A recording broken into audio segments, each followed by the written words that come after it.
that 4 weeks ago the Judicial Service Commission addressed Kenyans through a press conference at this very place over the increasing incidents of attacks by various groups of people who were given to making threats and demands intended to interfere with the work of the judiciary.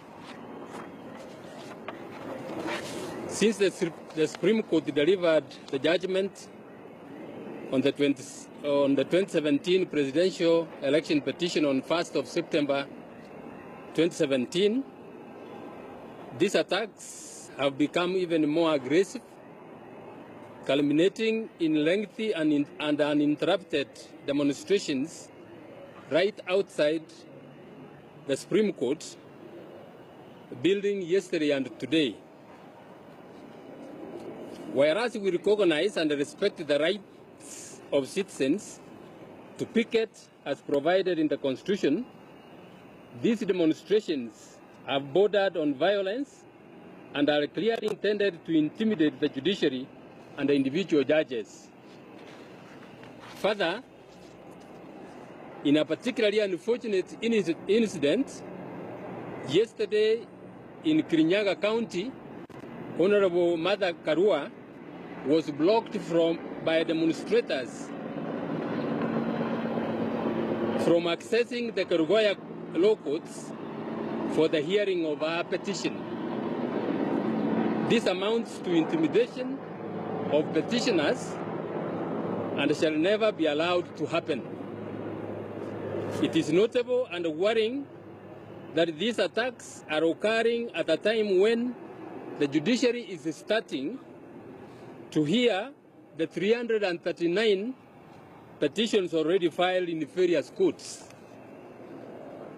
At the same time, individual judges, particularly of the Supreme Court, as well as other judicial officers and staff, have been attacked, threatened, and negatively profiled on social media.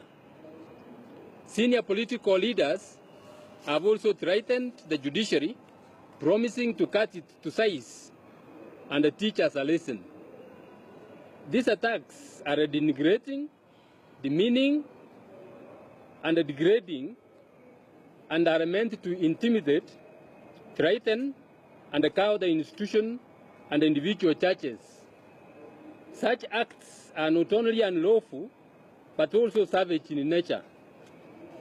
In view of these unfortunate developments, the Judicial Service Commission would like to state that we unreservedly condemn these mindless acts of aggression against the judiciary and reiterate that even if anything happens to the individual judges, staff, or their families, those making these inciting statements will be held personally responsible.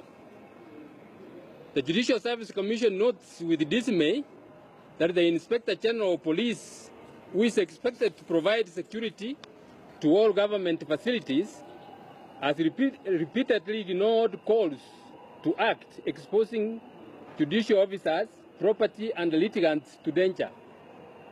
The judiciary is an arm of government equal to the executive and the legislature. If leaders are tired of having a strong and independent judiciary, they should call a referendum and abolish it altogether.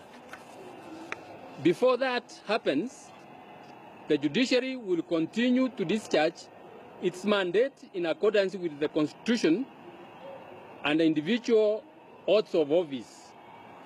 The judiciary has not and will never seek to direct the other arms of government about how to perform their functions. In the same vein, we will not allow anybody to dictate to us how to discharge our mandate as given by the people of Kenya under the Constitution. We want to state that the rule of law must be allowed to prevail at all times. The Judicial Service Commission supports the independence of the judiciary as an institution, as well as the independence of every judge, magistrate or Qadi. We urge all judicial officers to proceed with their work in accordance with their constitutional mandate, without any fear, favor, or bias, and in accordance with the responsibility accorded us by the people of Kenya. All sovereign power belongs to the people. We therefore will never agree to work in accordance with the whims and desires of the executive or parliament. The judiciary, as currently constituted, cannot and shall not guarantee a particular outcome to any individual. We call upon Kenyans of goodwill to stand up for the independence of the judiciary and the rule of law. On our part, we are prepared to pay the ultimate price to protect the Constitution and the rule of law. Thank you very much.